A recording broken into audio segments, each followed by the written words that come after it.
सुभाषित रत्नानि गद्यांशों का संदर्भ व हिंदी अनुवाद। भाषा मुख्या मधुरा दिव्या गिर्वाण भारती तस्या ही मधुरम काव्यम तस्मादपि सुभाषितम।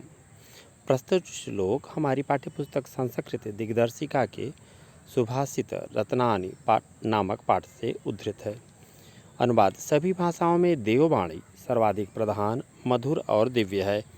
निश्चय ही उसका काव्य मधुर है तथा उससे भी अधिक मधुर उसके सुभाषित हैं। सुखार्थिना कुतो विद्या कुतो विद्यार्थिना सुखम। सुखार्थी वा त्यजेत विद्या विद्यार्थी वा त्यजेत सुखम। संदर्भ पूर्वक अनुवाद। सुख चाहने वाले को विद्या कहाँ तथा विद्या चाहने वाले को सुख कहाँ। सुख की इच्छा रखने वाले को विद्या पाने की चाह त्याग देनी चाहिए और विद्या की इच्छा रखने वाले को सुख त्याग देना चाहिए।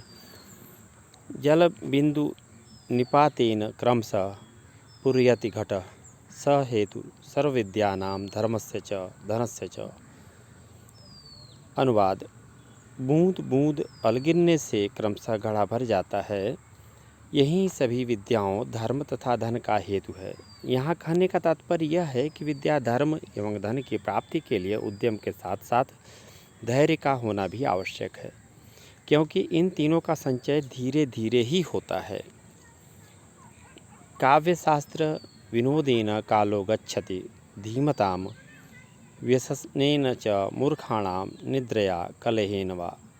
संदर्भ पूर्वक अनुवाद। बुद्धिमान लोगों का समय काव्य एवं शास्त्रों के आनंद में व्यतीत होता है तथा मूर्ख लोगों का समय बुरी आदतों में, सोने में एवं झगड़ा झंझट में व्यतीत होता है। न चोरहार्य न च राजहार्य न भ्रातृभाज्यम न च भारकारी व्ययकृते वर्धते एवं नित्यम विद्याधनम सर्वधन प्रधानम। संदर्भ पूर्वक अनुवाद। विद्या रूपी धन सभी धनों में प्रधान है। इसे न तो चोर चुरा सकता है, न राजा छीन सकता है, न भाई बांट सकता है और न तो यह बोझ ही बनता है। यहाँ कहने का तात्पर्य है कि अन्य संपदाओं की भांति विद्या रूपी धन घटने वाला नहीं है। यह धन खर्च किए जाने पर और भी बढ़ता जाता है। विशेष शास्त्र में अन्यत्र भी विद्या को श्रेष्ठ सिद्ध करते हुए कहा गया है, स्वदेशे पूज्यते राजा विद्वान सर्वत्र पूज्यते। इस दोहे में भी विद्या को इस प्रकार महिमामंडित किया गया है। सरस्वती के भंडार की बड़ी अपूरब बात, ज्यों खर्च त्यों त्यों बढ़े, बिन खर्चे घट जात। परोक्षे कार्यहंतारम प्रत्यक्ष प्रिय वादिनम वर्जयतेतादृश्यम मित्रम विषकुंभ पयोमुखम। पीछे कार्य को नष्ट करने वाले तथा सम्मुख प्रिय बोलने वाले मित्र का उसी प्रकार त्याग कर देना चाहिए जिस प्रकार मुख पर दूध लगे विष से भरे घड़े को छोड़ दिया जाता है।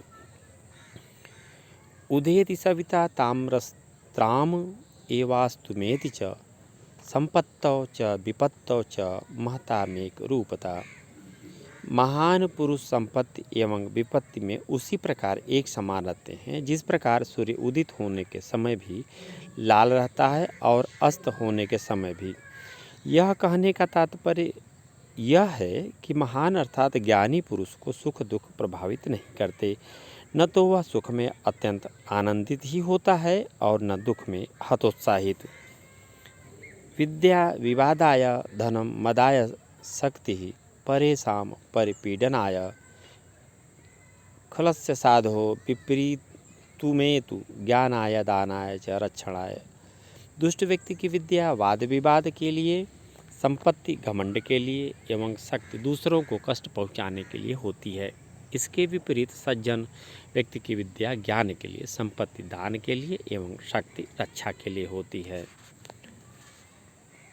सहसा विदिथित न क्रियाम विवेक परमापदाम पदम वृणुते ही विरिमस्य कारणीम गुणलुब्धा स्वयमेव संपद।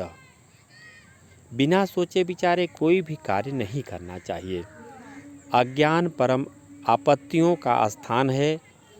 सोच विचार कर कार्य करने वाले व्यक्ति का गुणों की लोभी अर्थात गुणों पर रीझने वाली संपत्तियाँ स्वयं वर्णन करती हैं। यहाँ कहने का अर्थ यह है कि ठीक प्रकार से विचार कर लिया गया कार्य ही सफलीभूत होता है। अति शीघ्रता से बिना विचार किए गए कार्य का परिणाम सर्वदा अहितकर ही होता है। वज्रादपि कठोरापि मृदिनी कुसुमादपि लोकोक्तराणां तेषांसि को न विज्ञानुमर्हति। असाधारण पुरुषों अर्थात महापुरुषों के वज्र से भी कठोर तथा पुष्प से भी कोमल चित्त को भला कौन जान सकता है। प्रीणाति यः सुचरितये पितरं च पुत्रो यद भर्तुरेव हितमिच्छति तत् कलत्रं तन्मित्रमापदि सुखे च समक्रियं यतत्रयं जगति पुण्यकृतो लभन्ते। अपने अच्छे आचरण से पिता को प्रसन्न रखने वाला पुत्र, पति का हित भला चाहने वाली पत्नी तथा आपत्ति एवं सुख में एक जैसा व्यवहार करने वाला मित्र, इस संसार में इन तीनों की प्राप्ति पुण्यशाली व्यक्ति को ही होती है। कामान दुग्धे विप्रकर्षते लक्ष्मी कीर्तिषु ते दुष्कृतं या हिनस्ति शुद्धां शांता मातरम मंगलाना धेनुधीरा सुनृतां वाचमाहु। धैर्यवानों ने सत्य एवं प्रिय वाणी को शुद्ध शांत एवं मंगलों की माता रूपी गाय की संज्ञा दी है, जो इच्छाओं को दूहती अर्थात पूर्ण करती है, दरिद्रता को हरती है, कीर्ति अर्थात यश को जन्म देती है एवं पाप का नाश करती है। इस प्रकार यहाँ सत्य और प्रिय वाणी को मानव की सिद्धियों को पूर्ण करने वाला बताया गया है। व्यतिसजति पदार्थानंतर कोपि हेतु न खलु बहुरूपादि प्रीतय संस्रयन्ते विकसति ही पतंगस्योदये पुंडरीकं द्रवति च हिमरश्मा उद्धते चंद्रकांतः। पदार्थों को मिलाने वाला कोई आंतरिक कारण ही होता है। निश्चय ही प्रीति बाह्य कारणों पर निर्भर नहीं करती। जैसे कमल सूर्य के उदय होने पर ही खिलता है और चंद्रकांतमणि चंद्रमा के उदय होने पर ही द्रवित होती है।